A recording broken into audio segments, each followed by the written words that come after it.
Kawan-kawan saya, perjuangan saya dan kawan-kawan saya, perjuangan saya bahwa wakil ketua perjuangan saya bahwa wakil ketua Partai Komunis Indonesia kawannya wakil ketua Partai Komunis Indonesia kawannya terbunuh Partai Komunis Indonesia pada akhir kawan terbunuh Partai Komunis Indonesia pada akhir kawan terbunuh tapi pada istrinya terbunuh tapi Soekarni pada istrinya dan 5 anak Soekarni disekap dan 5 anak disekap dan 20 dari disekap komando distrik 0501 dari disekap komando distrik 0501 disekap komando distrik 0501 Tarni ditangkap Tarni jebloskan ke kamar ditangkap bersama jebloskan 5 anaknya bersama jebloskan 5 anaknya antara 7-9 tahun perempuan antara 7-9 dan yang paling kecil perempuan adalah 2 bulan kecil perempuan adalah 2 bulan kecil perempuan adalah 2 interogasi adalah 2 namanya operasi kawal 2 namanya operasi kawal 2 seperti operasi kawal 2 seperti operasi kawal.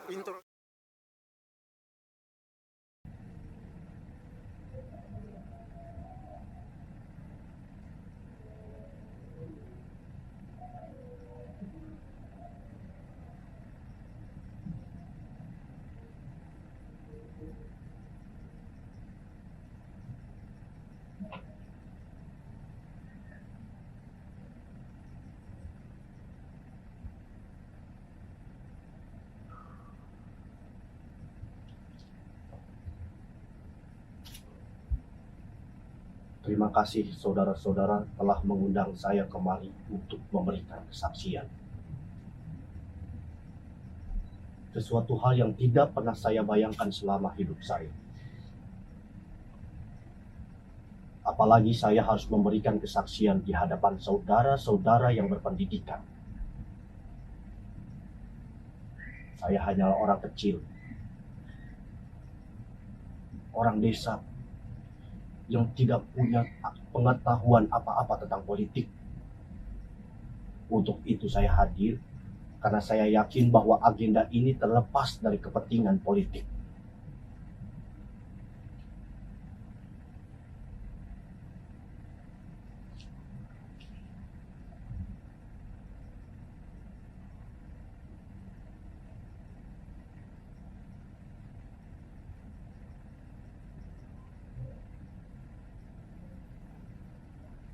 Waktu itu usia saya 20 tahun.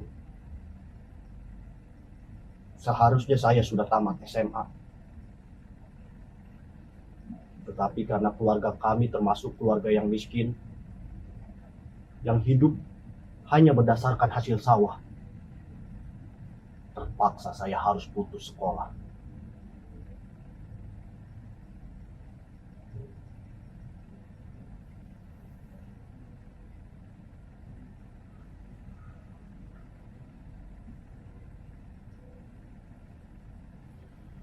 Malam hari hujan gerimis, dan nolongan anjing terdengar begitu nyaring. Ketika saya sedang menyalakan rokok di halaman rumah, tiba-tiba saya lihat orang-orang berbadan tegap, berbaju hitam, dengan pedang di punggungnya. Lalu mereka datang menghampiri saya. Saya berusaha lari, tapi mereka terlanjur membekuk saya.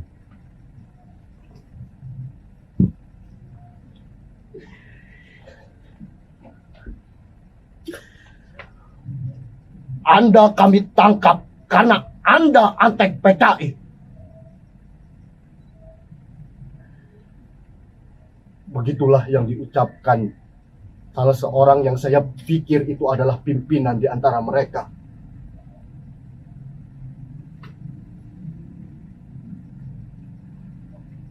Saudara-saudara tahu bahwa tuduhan seperti itu merupakan vonis mati. Nyali saya menciut. Darah di kepala saya seperti tersedot. Wajah saya pucat. Saya seperti mayat yang siap untuk dilemparkan ke liang kubur.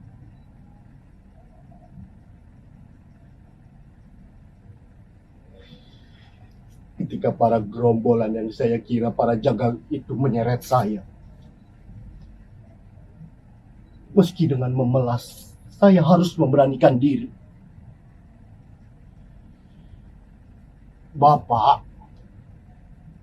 Bapak pasti salah tangkap.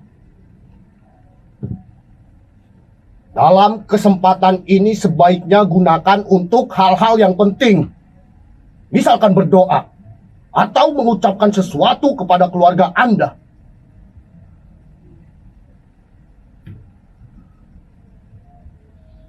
Begitulah yang diucapkan salah seorang berkepala pelontos di antara mereka.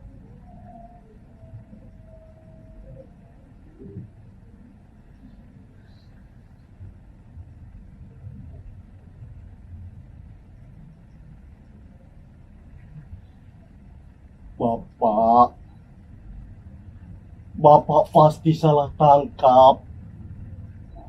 Pasti bukan saya orang yang Bapak maksud. Saudara-saudara, dalam situasi seperti ini, saya pikir apa yang akan saudara-saudara lakukan jika saudara ada di posisi saya akan sama seperti apa yang saya lakukan.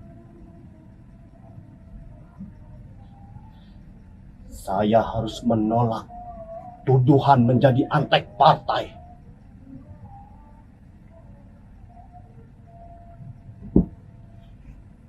Nama Anda ada dalam daftar.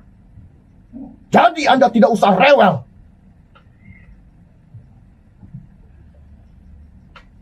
Ucap salah seorang yang bertubuh paling kekar.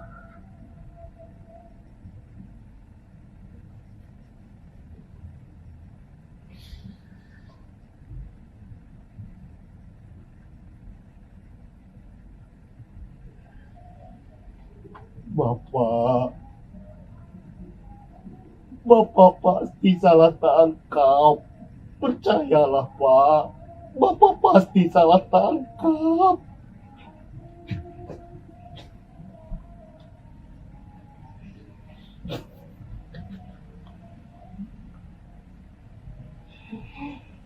Mulut saya seperti terkunci, saudara-saudara. Saya tidak bisa mengucapkan hal-hal yang lain. Karena saya pikir hanya kalimat itulah yang mampu menyelamatkan saya.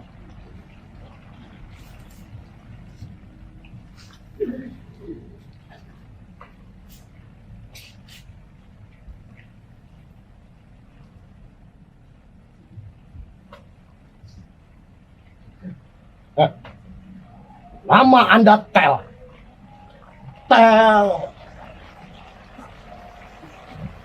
Ya. Saya sengaja menunggu untuk memastikan apakah mereka benar-benar mengetahui nama saya. Karena saya tidak pernah merasa menjadi orang politik yang memperjuangkan hak-hak petani. Saya tidak tahu apa-apa. Yang saya tahu hanyalah bahwa kami tidak bisa menggarap tanah-tanah kami dengan semau kami. Ayah saya hanyalah buruh yang diupah untuk bekerja di atas tanah miliknya sendiri. Hasil-hasil panen tidak bisa lagi mengisi lubung-lubung rumah kami. Dan tiap panen tiba, kami hanya bisa meneteskan air mata, melihat tebu-tebu, juga padi-padi yang diangkut entah kemana. Dan kami dibiarkan seperti tikus yang menggais sisa-sisanya.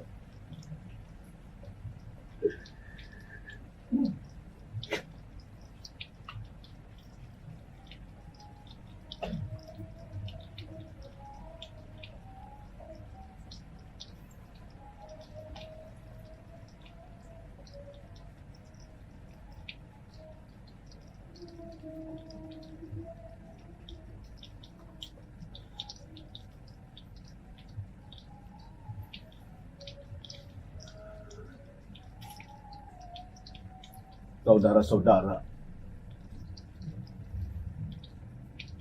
di malam yang gelap saya digiring ke suatu tempat. Kepala saya ditutup dengan baju yang saya gunakan tadi sore.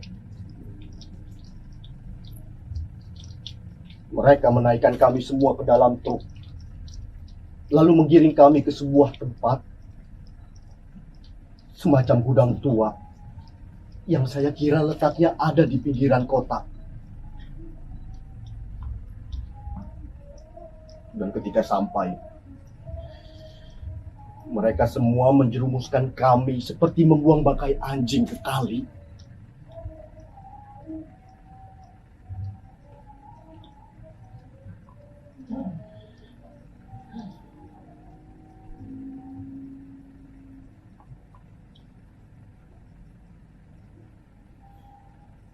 Di dalam gudang tua yang pengap itu,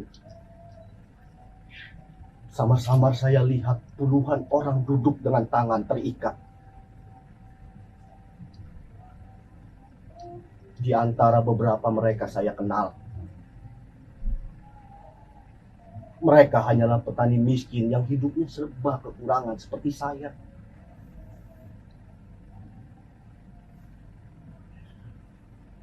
Mereka hanyalah petani miskin yang membaca pun tidak bisa, saudara-saudara. Apalagi tentang politik. Lalu bagaimana mungkin seorang petani miskin yang membaca saja tidak bisa mampu menjadi lokomotif penumpangan suatu rezim?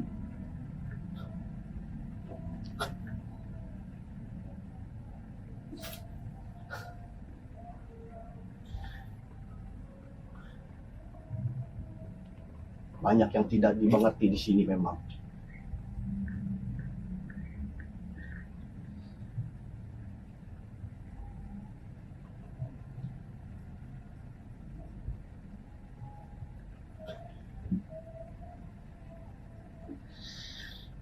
Tetapi yang jelas, ketika saya ditendang untuk bergabung bersama mereka,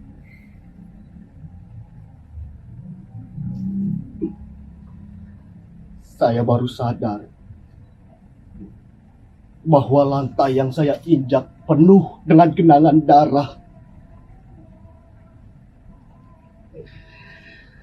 Tingginya mencapai mata kaki saya.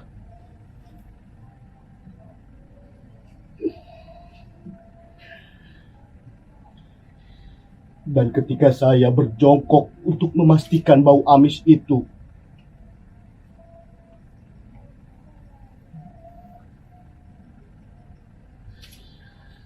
saya lihat di atas,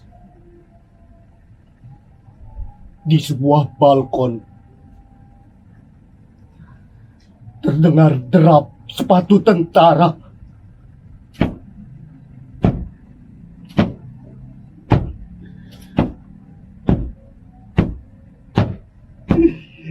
Dan dalam seketika, mereka berbaris di sepanjang balkon itu.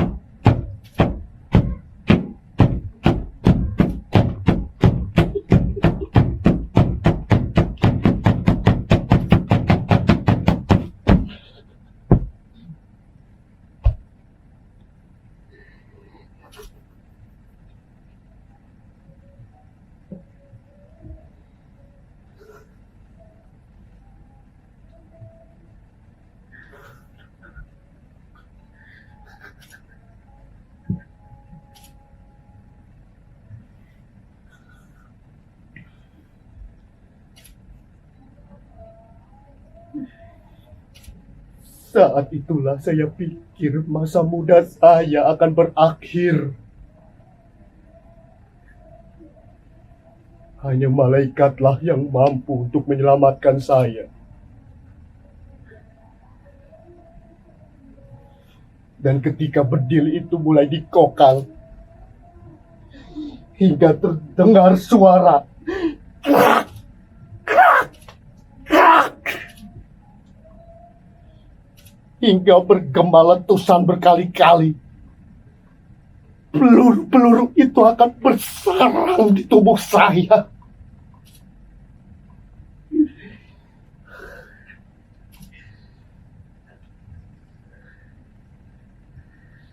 Saya roboh. Darah saya akan ikut membanjiri lantai itu. Tingginya akan mencapai lutut.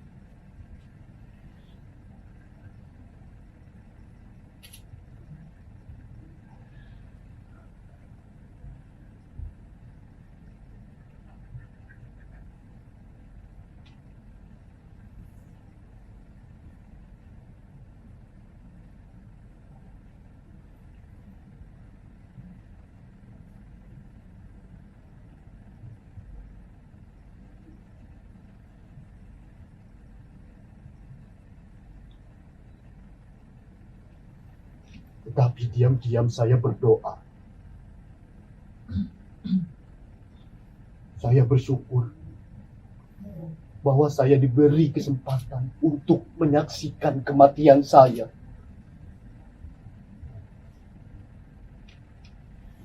Saya juga bersyukur bahwa saya diberi pilihan untuk mati di ujung moncong senapan.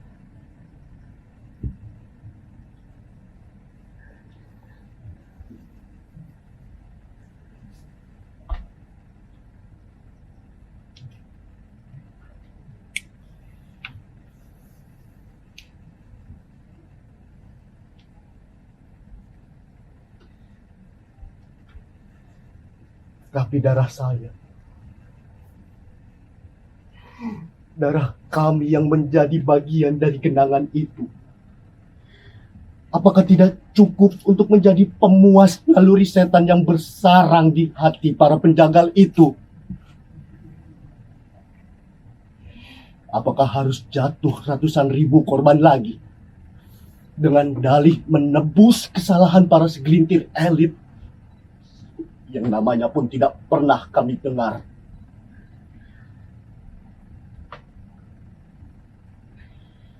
Saudara-saudara pasti sependapat dengan saya bahwa jalan kekerasan hampir pasti menuai kekerasan yang lainnya, bahkan dengan alasan memulihkan stabilitas pun.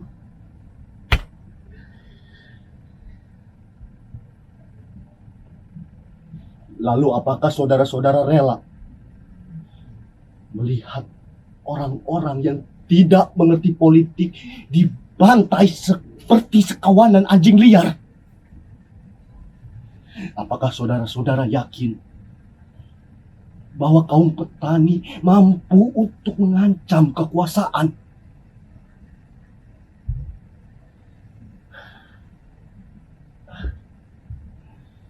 Lalu siapa yang berani menjamin?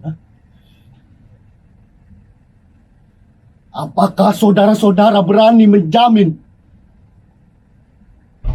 kalau toh saya harus mati sekarang, kekerasan akan berhenti di sini?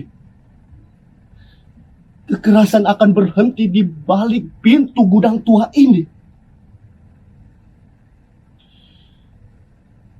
Kalau saudara-saudara tidak ada yang mau menjamin, kalau saudara-saudara tidak ada yang berani menjamin, maka saya tak rela menjadi tumbal atas keserakahan saudara-saudara.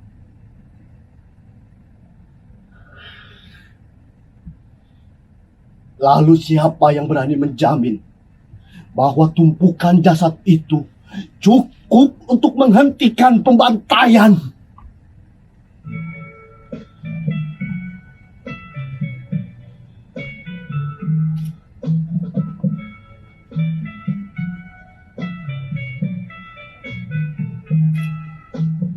Di keheningan malam ini, di kesunyian hati,